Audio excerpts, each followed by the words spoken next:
정영택 목사의 쉐마 바이블입니다. 오늘은 누가복음 1장 39절에서 45절 말씀입니다. 함께 드릴 찬양은 예수 복된 예수, 복음성 가운데 있는 찬양인데 여러분 한번 찾으셔서 이 찬양을 부르시기 바랍니다. 예수 복된 예수. 오늘 말씀은 이때에 마리아가 일어나 빨리 시골로 가서 유대 한 동네에 이르러 사가랴의 집에 들어가 엘리사벳에게 문안하니 엘리사벳이 마리아가 문안함을 들으며 아이가 복중에서 뛰노는지라 엘리사벳이 성령의 충만함을 받아 큰 소리로 불러 이르되 여자 중에 네가 복이 있으며 네 태중의 아이도 복이 있도다. 내 주의 어머니가 내게 나오니 이 어찌된 일인가. 보라, 네 문안하는 소리가 내 귀에 들릴 때에 아이가 내 복중에서 기쁨으로 뛰노라도다. 주께서 하신 말씀이 반드시 이루어지리라고 믿는 그 여자에게 복이 있도다. 이것이 오늘의 본문의 말씀입니다.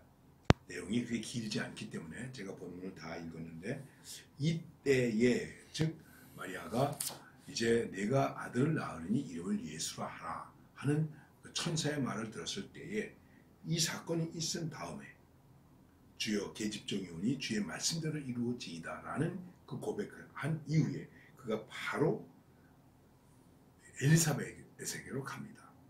이 엘리사벳이 있는 곳을 이제 산골이라고 얘기하고 있는데 엘리사벳에 있는 곳에 가는 것이 정확한 위치가 나타나 있지는 않습니다만 아무래도 예루살렘 근처에서 살지 않았겠습니까?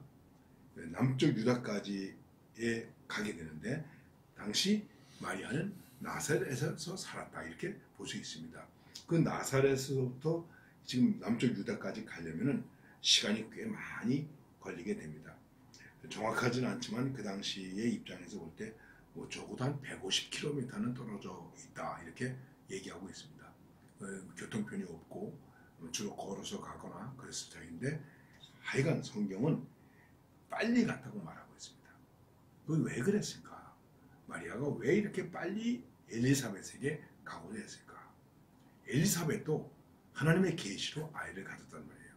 그리고 천사의 말이 엘리사벳도 잉태를 못했는데 하나님의 도우심으로 잉태를 하게 되었다. 그래서 빨리 거리로 가게 된 것입니다. 이 두 사람의 만남, 엘리사벳과 이제 마리아의 만남을 보면은 참 정말 아름다운 그러한 만남의 모습이라고 우리가 볼 수 있습니다. 마리아가 가서 이제 엘리사벳에게 문안하니 바로 엘리사벳이 나와서 그 마리아의 문안함을 들으면서 아이가 복중에서 뛰노는 것을 느끼게 됩니다. 그래서 성령 충만함을 받아 큰 소리로 불러 말하게 됩니다. 이들이 성령 충만한 문안을 나누고 있다. 그리스도인들이 문안을 나눌 때에 그 문안 속에 그 문안을 들으면서 성령이 충만해질 수 있어야 된다. 이 보통 인사였겠습니까? 바울이 감옥에 있으면서 또는 다니면서 여러 번 교회들에게 편지를 냅니다.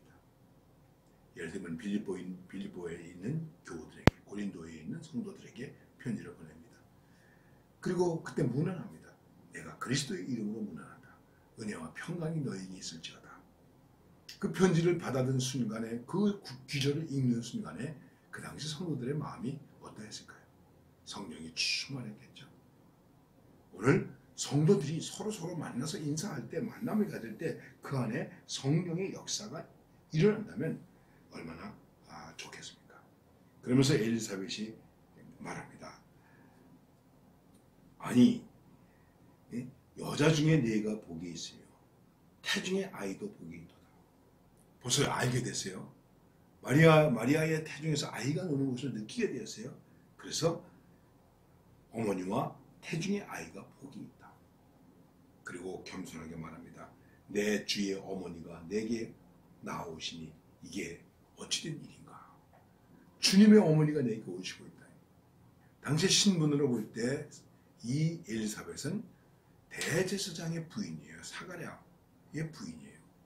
그리고 마리아는 그냥 촌동네에 한 처녀예요. 두 사람과 좀 친척 관계라고 우리가 볼 수도 있겠죠. 그렇게 이해할 수도 있는데 어쨌든 아주 겸손하게 순종하는 마음으로 내 주의 어머니 마리아에게 이렇게 자신의 모습을 낮추어서 고백하고 있습니다. 이때에 복중에서 아이가 기쁨으로 뛰놀았다 이렇게 말씀하고 있습니다. 그렇습니다. 내 주의 모친, 신앙의 경험으로나 나이로나 신분으로나 마리아 앞에서 부족한 것이 없는 엘리사벳이 바로 마리아를 주님의 어머니로 고백하는 그러한 종이 주인을 대하는 것 같은 겸손의 자세를 가지고 지금 자기의 고백을 주고 있다고 하는 것입니다. 이런 영광이 어떻게 주어지게 되었는가? 여러분, 이런 영광이 어떻게 해서 주어지게 되겠습니까?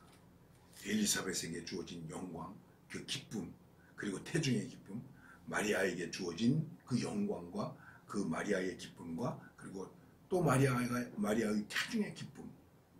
이 오늘 말씀에서 결론은 이것입니다. 주께서 하신 말씀이 반드시 이루어지리라고 하는 것을 믿는 여자에게 복이 있도다. 주님께서 말씀하신 것이 그 말씀대로 이루어진다는 것을 믿는 사람은 복이 있다는 것입니다. 여러분, 누가 복 있는 사람입니까? 우리는 많이 복을 말하고 복을 많이 얘기합니다. 또 우리가 얼마나 복에 대한 설교를 또 많이 하고 또 여러분 듣습니까? 그런데 정말 복이 있다고 하는 것은 주께서 하신 말씀이 반드시 이루어지리라고 믿는 자는, 믿는 여자는, 믿는 남자는, 믿는 사람은 복이 있도다 하는 것입니다. 여러분, 우리는 지금 복 있는 사람입니까? 우리가 복 있는 사람이라는 것은 무엇으로 확증할 수 있을까? 주님께서 하신 말씀이, 주님의 말씀이 반드시 이루어진다고 하는 것을 믿는 그 사람에게 주님의 복이 임한다 하는 것을 오늘 말씀에서 우리에게 깨우치고 있는 것입니다. 오늘 우리는 다 주님의 말씀이 우리의 삶 속에서 역사 속에서 이루어진다고 하는 사실을 확실하게 믿으면서 삽시다. 성경이 위대한 것은 바로 그것입니다. 성경의 말씀은 약속의 말씀이고 그리고 그 약속은 반드시 이루어지는 것입니다. 구약의 말씀이 신약에 이루어졌습니다.